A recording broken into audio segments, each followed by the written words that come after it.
You were taught that psychological healing makes you softer and more gentle, that if you do enough inner work, enough reflection, enough forgiveness, you eventually become lighter, more open, more universally accepting.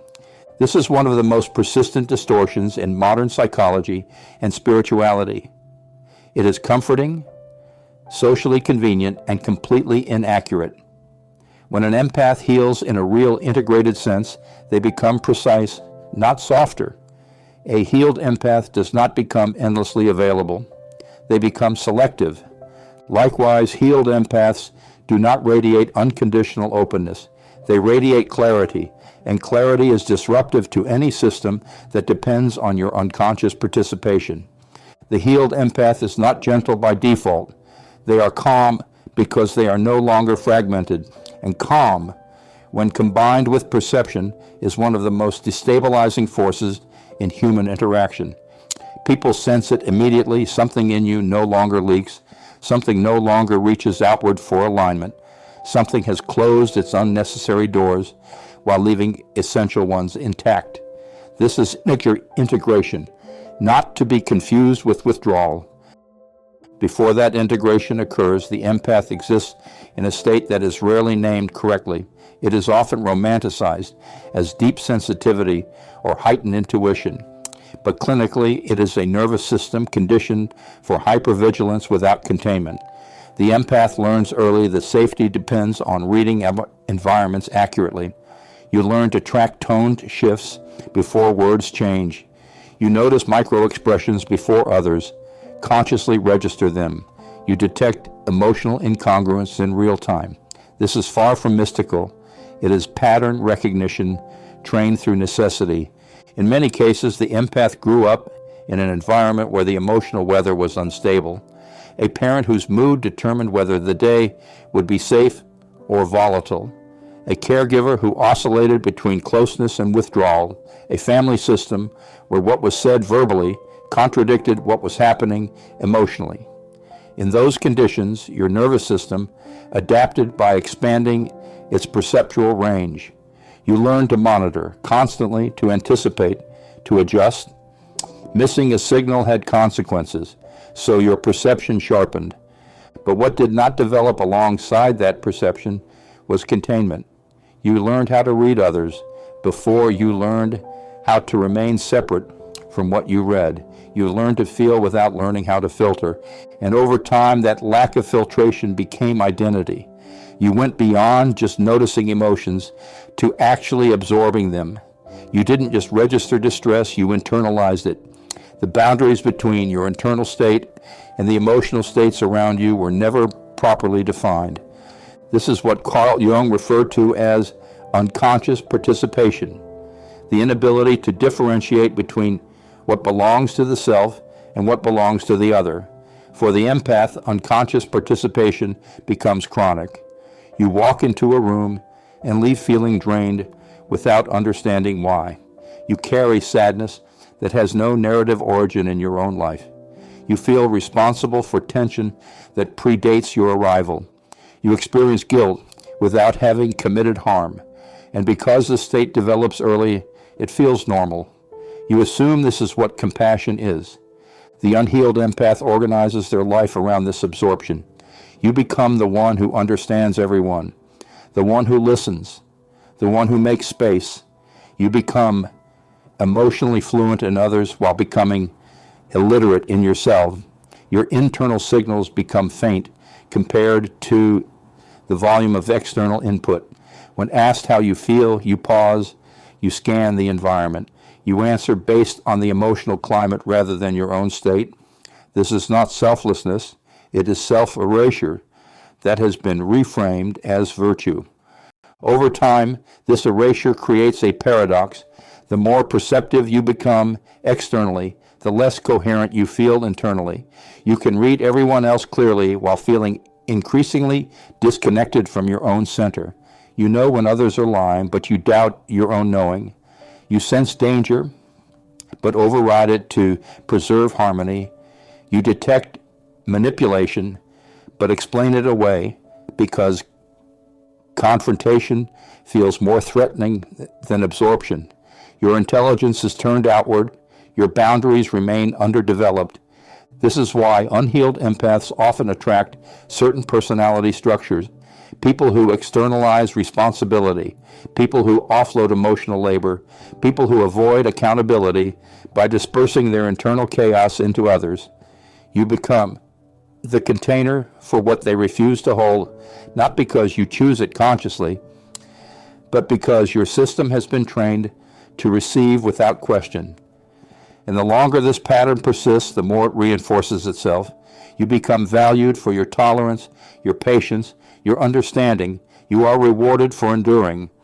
Eventually, a rupture occurs. It almost always does, and it rarely arrives gently. The rupture is not ordinary disappointment, it is betrayal, the kind that destabilizes your internal logic.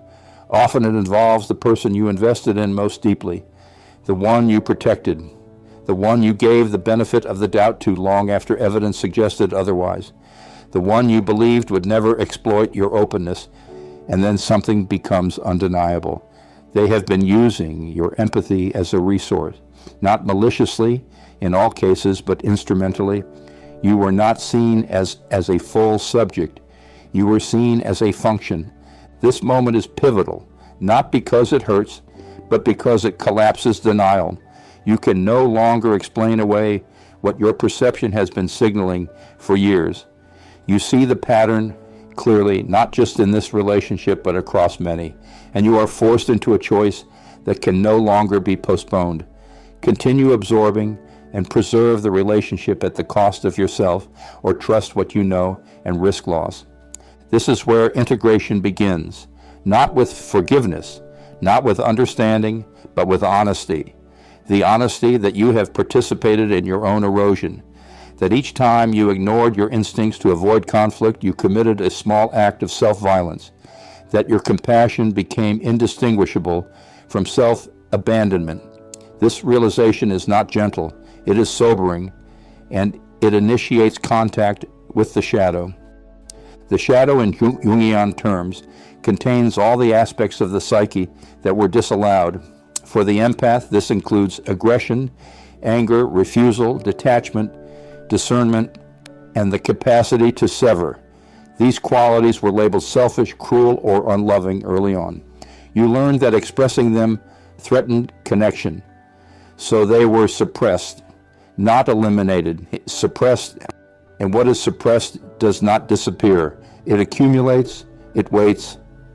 Integration requires claiming these qualities consciously, not acting them out impulsively, but allowing them into awareness as legitimate functions. You do not integrate the shadow by becoming aggressive. You integrate it by acknowledging your capacity for aggression and choosing when and how to use it. You do not become cold. You become capable of coldness without being controlled by it. This distinction matters. The first observable shift after this realization is the cessation of absorption. This is not an emotional numbness. It is a perceptual reorganization. You begin to experience emotional content as information rather than obligation. Someone expresses anger toward you. Previously, your system would react immediately. What did I do? How do I fix this? How do I make it stop? Now, something different happens. You notice the anger, you register its tone, its intensity, its direction, and you do not take responsibility for it automatically. This requires conscious differentiation, the ability to say internally, "This is not mine." That phrase alone, when practiced consistently, changes the structure of your nervous system. It interrupts unconscious participation. It creates a pause between perception and internalization. In that pause, choice becomes possible. At first, this feels unnatural. You may experience guilt. You may be accused of being distant or changed. You may feel a reflexive urge to re-engage, to soothe, to explain. This is the old pattern attempting to reassert itself. But if you hold the pause, something remarkable happens. The emotional content you would have absorbed does not vanish. It remains with the person who generated it. They are forced to experience it fully. Many people cannot tolerate this. They escalate. They increase volume. They apply guilt. They accuse you of cruelty. This is not because you are harming them. It is because you are no longer carrying what they relied on you to hold. The dynamic changes immediately. And with that change, manipulation through guilt collapses. Guilt only works when someone accepts responsibility that does not belong to them. When you stop accepting it, the mechanism fails. This stage alone transforms your interactions. You become less reactive. You respond more slowly. You feel less drained after social contact. You begin to notice how much emotional labor you were performing unconsciously, and you stop. The second shift follows naturally. Once you stop absorbing indiscriminately, you begin to notice differences between people more clearly, not moral differences, structural ones.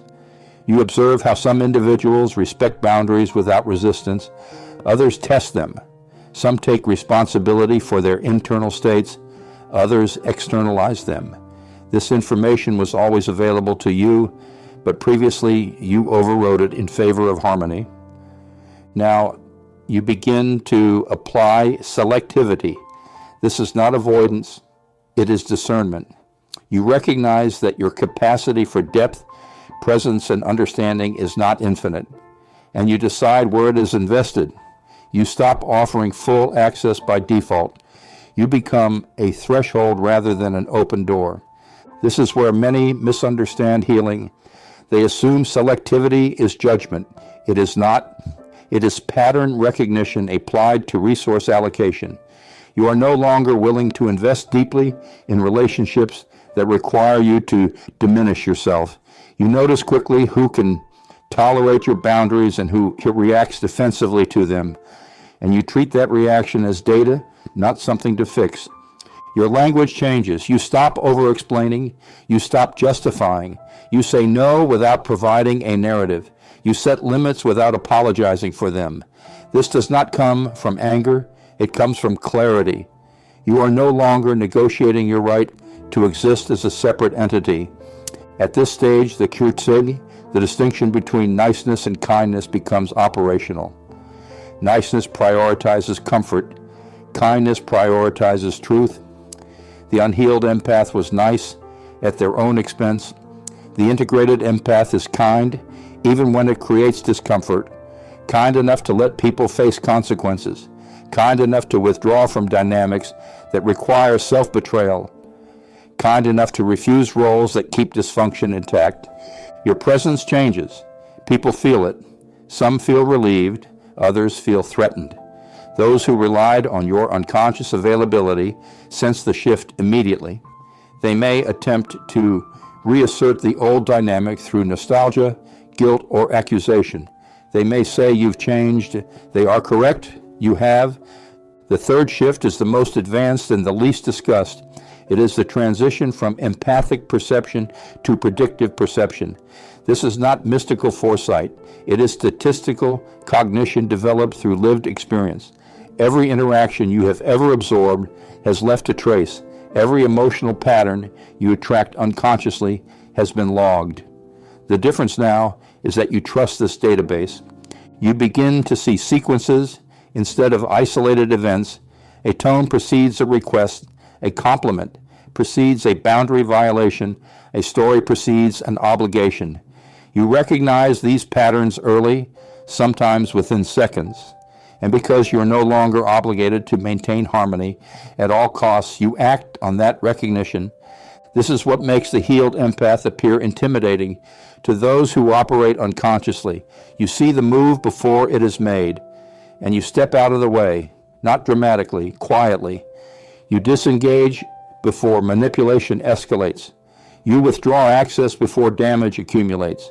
You do not wait for proof because you no longer require external validation for what your perception registers. At this stage, something important must be emphasized. You could use this capacity destructively. You understand human psychology deeply. You know where people are vulnerable. You know how to elicit responses. You know how to destabilize. This is where ethics become essential. Integration without ethics becomes domination, and domination is not individuation. It is pathology in another form. The integrated empath develops an internal code, not imposed from outside but chosen consciously. You decide what you will not do with your perception. You refuse to exploit. You refuse to manipulate. You refuse to punish through withdrawal. You choose restraint not because you lack power, but because you understand its consequences. This ethical grounding is what differentiates the integrated empath from the manipulator. Both can read rooms. Both can anticipate behavior. The difference is intent. One seeks protection and coherence. The other seeks control. As integration deepens, your impact on systems becomes unavoidable. Family systems that depended on your emotional labors destabilize. Work environments that relied on your overfunctioning must adapt. Relationships based on unspoken contracts dissolve. This is not because you are attacking these systems. It is because you are no longer compensating for their imbalance. Some relationships strengthen. Those built on mutual responsibility deepen. Others fracture, often loudly. People who benefited from your unconsciousness may construct narratives in which you are the problem. This serves a function. It allows them to avoid confronting their own patterns. You do not engage these narratives, you observe them, and you act accordingly. You stop trying to be understood by those committed to misunderstanding you. You stop explaining your boundaries to people invested in crossing them. You conserve your energy for connections that are reciprocal and conscious. What you become through this process is not isolated. You are not detached from humanity. You are simply no longer enmeshed. You can be present without being consumed. You can care without collapsing. You can love without disappearing. Your sensitivity does not diminish, it refines. You feel deeply but selectively. You engage fully but intentionally. You recognize when patience becomes self-erasure and choose differently. You walk away without drama. You leave quietly. Absence replaces argument. This is what a healed empath becomes. Not softer, not colder, sovereign. As this sovereignty stabilizes, something subtle but profound occurs inside your nervous system. You stop scanning the environment compulsively. The constant background vigilance begins to quiet, not because the world has become safer, but because you no longer believe your survival depends on managing other people's internal states. Your body learns a new truth. You are not responsible for regulating the emotional climate around you. That responsibility belongs to each individual. This recalibration is deeply somatic. You feel it in your chest first, then in your breath, then in the way your muscles hold less tension by default. For many empaths, this is the first time their body has ever truly rested while awake, not dissociated, not numbed, rested. The absence of chronic vigilance creates space for something that was previously impossible, a stable sense of self that does not fluctuate with external moods. You begin to experience yourself as a constant rather than a mirror. And with that constancy comes an unfamiliar sensation, neutrality. Neutrality is often misunderstood. It is not indifference. It is the capacity to remain internally steady in the presence of intensity. When someone becomes emotional around you, your system no longer spikes automatically. You can listen without bracing. You can observe without absorbing. This allows you to respond rather than react. And response, when grounded in perception, is power. Your speech patterns change. You speak less, but with greater accuracy. You no longer fill silence to ease discomfort. Silence becomes a tool rather than a threat. You notice how often others rush to speak when there is no emotional scaffolding provided. You see who panics when they are not being emotionally held. You see who respects space. This information matters. At this stage, many empaths experience a period of social pruning. Not intentionally at first, it simply happens. Some people drift away because the old dynamic no longer exists. Others escalate. attempting to provoke a response that confirms you are still available for regulation. When neither strategy works, distance forms naturally. This is not loneliness, it is reorganization. The integrated empath begins to experience solitude differently. Alone time no longer feels like recovery from depletion. It feels like alignment. You do not need to withdraw to repair yourself as often because you are no longer leaking energy in the same way. Solitude becomes generative rather than reparative. You think more clearly, you feel more distinctly. Your intuition sharpens because it is no longer drowned out by noise. This clarity extends inward. For the first time, you begin to recognize your own preferences without immediately compromising them. You notice what environments nourish you and which drain you. You stop forcing yourself into spaces that require constant self-monitoring. You choose simplicity over stimulation. This is not avoidance, it is refinement. One of the most misunderstood shifts during this phase is the emergence of anger. Many empaths fear anger because they associate it with harm or rejection. But integrated anger is not explosive. It is directional. It tells you where a boundary has been crossed. It signals misalignment. It provides energy for action. When anger is no longer suppressed, it no longer needs to erupt. It becomes information. You learn to listen to anger without being consumed by it. You let it inform decisions rather than dictate behavior. This allows you to act decisively without cruelty. You can say no firmly without hostility. You can leave without contempt. You can end relationships without vilifying the other person. This is emotional maturity in its most functional form. As your boundaries solidify, your relationships reorganize around truth rather than tolerance. You stop negotiating fundamental needs. You stop hoping people will become who they have shown you they are not. Potential loses its power over you. You relate to who people are, not who they could be if they changed. This alone eliminates a vast amount of suffering. Your discernment accelerates. You no longer require prolonged exposure to recognize incompatibility. Early signals are enough. You trust the information your body provides. A subtle tightening, a drop in energy, a sense of incongruence. You act on these cues quietly. You disengage before entanglement deepens. This is not fear, it is efficiency. This efficiency creates space for depth. Because you are no longer dispersing your energy indiscriminately, you can invest it fully where it matters. When you choose connection, you choose it consciously.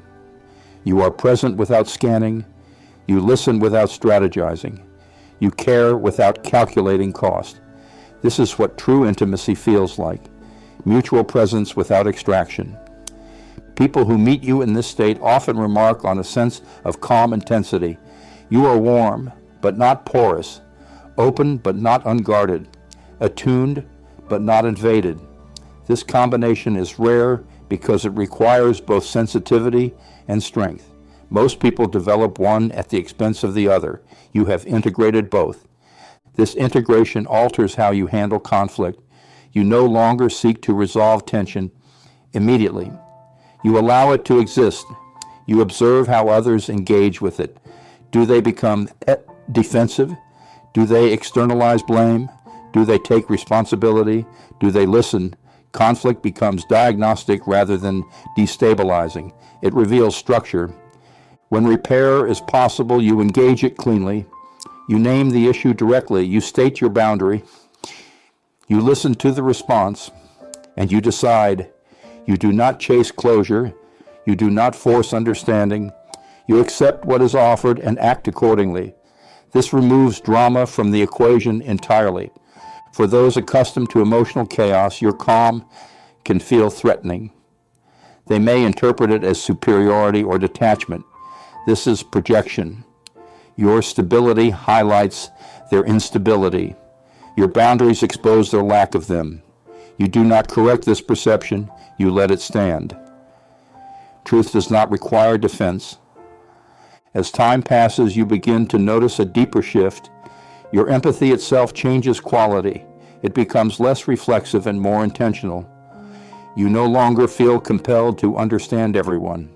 You choose when understanding is useful. You recognize that comprehension without containment leads back to absorption. So you modulate access. This modulation is not rigid. It is responsive. You can open deeply when conditions are safe. You can close swiftly when they are not. There is no internal conflict about this. No guilt. No self-questioning. Your system trusts itself. This trust is the foundation of psychological sovereignty. With sovereignty comes a new relationship to power. You no longer associate power with domination or control. Power becomes the ability to remain aligned under pressure, to act without urgency, to walk away without explanation, to remain intact regardless of others' reactions. This form of power is quiet and profoundly unsettling to those who rely on emotional leverage. You notice how often people attempt to negotiate your boundaries indirectly, through humor, through flattery, through obligation, through moral framing. These attempts become transparent. You do not confront them aggressively. You simply do not respond. Non-engagement becomes your most effective response. This does not make you inaccessible. It makes you precise. Those who approach you directly, respectfully, and consciously find you deeply available. Those who approach through manipulation find nothing to grip. Over time, your social environment self-selects. Drama diminishes. Reciprocity increases. Your internal dialogue simplifies. You stop narrating every interaction. You stop replaying conversations to see if you did something wrong. You trust your perception and move on. Mental space opens. Creativity often follows. Many integrated empaths discover a renewed connection to expression, writing, art, teaching, not as a means of processing pain, but as a natural extension of clarity. You also become less interested in being liked. Approval loses its currency, not because you disdain others' opinions, but because your self-regard no longer depends on them. You value coherence over consensus. This changes how you move through groups. You speak when it matters. You remain silent when it doesn't. You do not perform alignment. At this point, the concept of saving others dissolves entirely. You see clearly that no one can be rescued from patterns they are unwilling to examine. You release the fantasy that your understanding can compensate for another's avoidance. This is not cynicism. It is realism grounded in compassion. You still care, but you care without attachment to outcome. You offer support without overextension. You trust others to meet their own challenges. This trust is a form of respect. It honors autonomy rather than undermining it. As your life reorganizes around this clarity, you may experience grief, not for others, but for your former self, the one who carried too much, the one who stayed too long, the one who believed endurance was love. This grief is healthy. It marks the end of self-betrayal. You do not rush it. You allow it to pass through without drowning in it. What remains is a quiet strength, a sense of being rooted rather than reactive. You no longer feel the need to prove your empathy. It is evident in how you listen, how you speak, how you choose. Your presence communicates safety without sacrifice. This is the point at which many people misunderstand you entirely. They may call you cold because you no longer overfunction. They may call you distant because you no longer chase. They may say you have changed because you have stopped contorting yourself to fit their expectations. None of this concerns you. You know who you are. You are not hardened. You are integrated. Your empathy has not diminished. It has matured. It operates in service of life rather than depletion. You can witness suffering without becoming it. You can hold space without losing yourself. You can love without disappearing. This is not a return to innocence. It is an advancement into consciousness. At the end of this transformation, there is no dramatic revelation, no moment where the world suddenly feels gentle or safe. What changes is not the world. What changes is your position within it. You no longer stand in the center of other people's emotions. You stand in yourself. There is a quiet certainty that replaces the constant scanning, the internal negotiations, the need to anticipate and manage. You wake up and feel where you are without checking who needs you. You enter conversations without preparing for impact. You leave interactions without carrying residue. Your nervous system finally understands that your existence does not require justification. This is not detachment, it is embodiment. You feel more than ever, but you are no longer destabilized by what you feel. Sensitivity has become integrated intelligence. Perception has become discernment. Empathy has become choice. You do not harden, you solidify. People who once relied on your emotional labor sense the shift immediately. Some retreat, some test, some attempt to provoke the version of you they depended on. None of it works, not because you resist them, but because there is nothing to hook into anymore. No guilt to grab, no urgency to exploit, no self-doubt to activate. You are no longer reachable through unconscious means. You do not explain this to anyone. You do not defend it. You do not announce it. You simply live from it. And in doing so, you expose the truth of every relationship around you. Those built on mutual presence deepen. Those built on extraction dissolve. This happens without drama, without campaigns, without confrontation. Absence does the work. You discover that peace is not the absence of conflict. It is the absence of self-betrayal. You discover that love does not require much suffering to be real. You discover that walking away is not abandonment when you are no longer abandoning yourself. Your boundaries no longer feel like walls. They feel like gravity. People either respect them or drift out of orbit. You do not chase. You do not pull. You do not rescue. You allow reality to sort itself. This is where your power truly resides, not in control, not in dominance, not in influence, but in your refusal to participate in what fractures you. You are no longer afraid of being misunderstood because your integrity is no longer dependent on interpretation. You are no longer afraid of being alone because solitude no longer feels like exile. You are no longer afraid of loss because you have already survived the most significant loss of all, the version of yourself that disappeared to keep others comfortable. What remains is someone whole, someone who can sit with pain without becoming it, someone who can love without losing themselves, someone who can see clearly and still choose compassion, someone who can walk away without hatred, someone who does not need to be chosen because they have chosen themselves. This is not the end of your sensitivity. It is the end of your exploitation. This is not the death of empathy. It is the death of unconscious empathy. You were never meant to absorb the world's pain. You were meant to develop the wisdom to decide what deserves your presence. Healing did not make you softer. It made you sovereign. And sovereignty does not announce itself. It moves quietly. It leaves early. It does not argue. It does not convince. It simply becomes unreachable to anything that requires your self-erasure to survive. This is what a healed empath becomes.